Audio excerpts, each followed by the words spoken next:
Panorama 25. Temas para comprender el periodo 5. Presentar un panorama general de la cultura entre 1945 y 1960. La Segunda Guerra Mundial cambió la forma como las personas veían la vida. Los horrores de la guerra influyeron en las expresiones artísticas de los años siguientes. Los invito a dibujar en su cuaderno una tabla de 2 columnas. En la primera escribirán algunas de las características de las principales expresiones artísticas del mundo occidental de 1945 a 1960. ¿Cuál es tu libro favorito y por qué? El principio del placer. ¿Por qué? Porque es una historia de José Emilio Pacheco, donde habla sobre la vida de niño adolescente de un joven. Me gusta mucho el de Dónde habitan los ángeles, de Claudia Celis, porque te habla de una forma de ver la vida que tienes que aprovechar y vivir la vida día a día y no esperar a que te llegue alguna oportunidad ni nada de eso. ¿Cuál es tu libro favorito y por qué? El panorama literario a mediados del siglo XX es muy diverso. En general, se rompen los modelos rígidos del siglo XIX. Por ejemplo, surgen novelas sin signos de puntuación que tratan de expresar el fluir caótico del pensamiento. Otros escritores fueron influenciados por ideas pesimistas sobre el futuro de la humanidad, provocadas por la experiencia de la Segunda Guerra Mundial. Algunos buscaron formas de expresión más libres, como la llamada Generación Beat, integrada por un grupo de estadounidenses que escriben sobre su realidad cotidiana, en una búsqueda de la libertad tanto en la forma de escribir como en su forma de vivir. Libros como En el camino o El almuerzo desnudo fueron adoptados por los jóvenes que se rebelaban ante las normas sociales.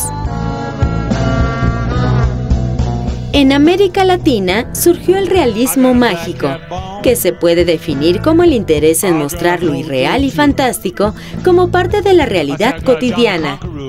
El escritor se enfrenta a la realidad y trata de descubrir lo que hay de misterioso en las cosas cotidianas, la vida y las acciones humanas.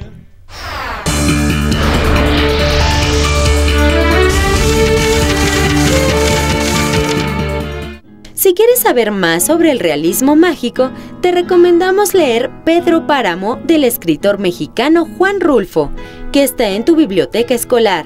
En él se narra el viaje de Juan Preciado, que en la búsqueda de su padre llega a Comala, un pueblo del occidente de México habitado por ecos y fantasmas, donde la realidad y la fantasía no se distinguen. Las almas errantes sin descanso que lo habitan recrean una y otra vez la brutalidad ejercida por el cacique Pedro Páramo sobre el pueblo. Cuéntanos sobre alguna obra de teatro que hayas visto.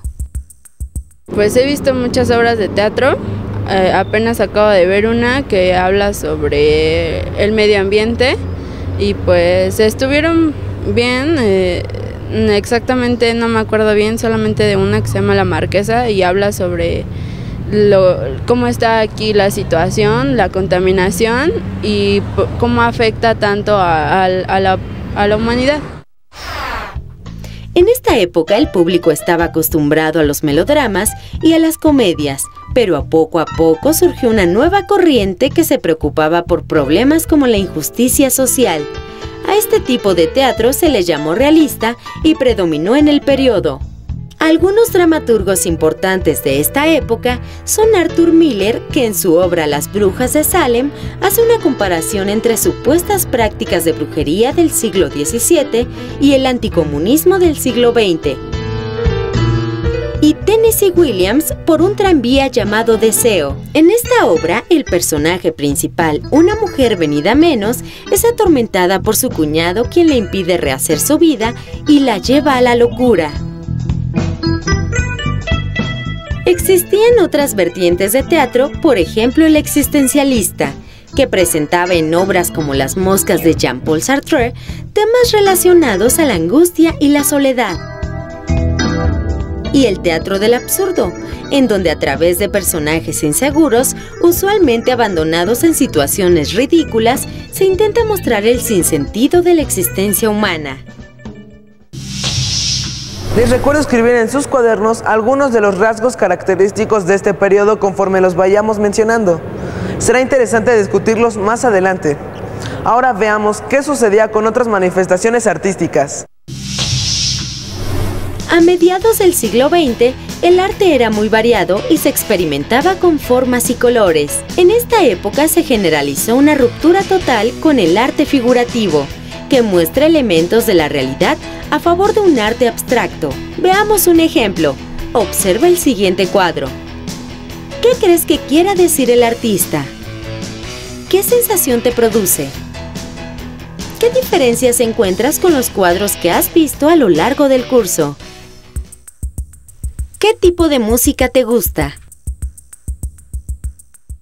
El rock, como grupos, no sé, Los Gatos, Elvis Presley. Buena música, Pink Floyd, me gusta mucho, Soda Stereo. La música clásica, porque yo estudio desde los 6 años música clásica, entonces sigo estudiando, es una licenciatura de música clásica, entonces es mayor influencia. Pues me gusta el pop, Belanova. En la música hay dos grandes vertientes, la conocida como clásica y la popular. Veamos primero qué pasaba con la música clásica. En general, la forma de hacer música se hizo más libre. La influencia de Arnold Schoenberg se extendía. Este músico austriaco ideó un nuevo sistema de composición, que causó la ruptura con la música anterior. Por otra parte, en la música popular de América Latina, durante los 40 predominaba el bolero, y comienza el redescubrimiento de la música folclórica como elemento de identificación cultural. La música popular se hacía más bailable y tenía un fuerte impacto en una juventud cada vez más independiente. Esta música era influenciada por ritmos provenientes del Caribe. A finales de los años 40, algunos artistas intentaron fusionar la música de cantos religiosos afroamericanos, conocida como gospel, con el blues. De esta fusión surgió el rock and roll. Los músicos se daban a conocer de forma masiva a través de la radio. Sin embargo, debían superar la censura de ciertos sectores de la población. Por ejemplo, en un principio se creía que el rock and roll era indecente y solo apto para negros. ¿Sabías que en 1948 se inventó el disco de larga duración, también conocido como LP? Este disco era más liviano y ocupaba menos espacio que los discos de los fonógrafos, los más comunes hasta entonces. A partir de su lanzamiento, el LP dominó el mercado y facilitó que la música llegara a más personas. Pregunta a tus papás y abuelos cómo escuchaban música. ¿Sabes qué tipo de disco sustituyó al LP? ¿Y qué pasaba con los medios de comunicación en ese periodo? La radio había tenido su época de oro durante los años 30 y los 40 del siglo XX, a través de la difusión de radionovelas, música y noticias. Sin embargo, a partir de los 50 comenzó el auge de la televisión, que se convirtió en un poderoso medio para la difusión de patrones culturales a través de sus programas y comerciales. La reducción del precio de los televisores permitió que muchas familias compraran uno y lo colocaran en la sala de sus casas. Ahora veamos lo que sucedía en el cine. Recuerden anotar en su cuaderno los aspectos que más les llamen la atención. ¿Qué tipo de películas te gustan? De suspenso y acción en sí, porque son divertidas ver la ficción y ver los monstruos y las probabilidades de que pasen, ¿no? Normalmente cine no muy comercial. Mi película favorita es La Naranja Mecánica, por Kubrick. También relata así muchas cosas del pensamiento humano y pues no sé, como que me llama mucho la atención eso. El ambiente de la Guerra Fría influyó en las historias que el cine contaba. Por ejemplo, el temor a la guerra nuclear se expresó en películas de destrucción masiva como Godzilla. En Estados Unidos de América, la histeria anticomunista se manifestó en películas como Los invasores de cuerpos, filme en donde los miembros de una comunidad eran suplantados por extraterrestres que representaban a los comunistas. seres despiadados que buscaban que todos los hombres fuesen iguales. En Europa, los cineastas abordaron temas de la realidad cotidiana. Fueron influenciados por los problemas que enfrentaban las sociedades en la posguerra. En América Latina, predominaba el melodrama. En comparación con las películas estadounidenses, las de esta región se realizaban con poco dinero. Sin embargo, se filmaron grandes películas como Los Olvidados de Luis Buñuel, en donde se expone sin tapujos la vida de la clase pobre de la Ciudad de México. Tanto la televisión como el cine crearon ídolos para el público. Los actores comenzaron a influir en la forma de vestir de las personas y en la difusión de estereotipos de belleza. Nombres como Marlon Brando, James Dean, Marilyn Monroe son solo algunos de los referentes de esta época. Los mexicanos tuvimos al ídolo de Guamúchil, Pedro Infante. Estos medios también se emplearon para difundir ideas y valores de la sociedad occidental, particularmente de los Estados Unidos de América. Esta influencia cultural se mantiene hasta nuestros días. Además de las expresiones culturales que hemos visto en el programa, existen muchas otras. Ahora que ya completaron su columna con algunas características de las expresiones artísticas de 1945 a 1960, en la segunda escriban algunas de las expresiones artísticas actuales.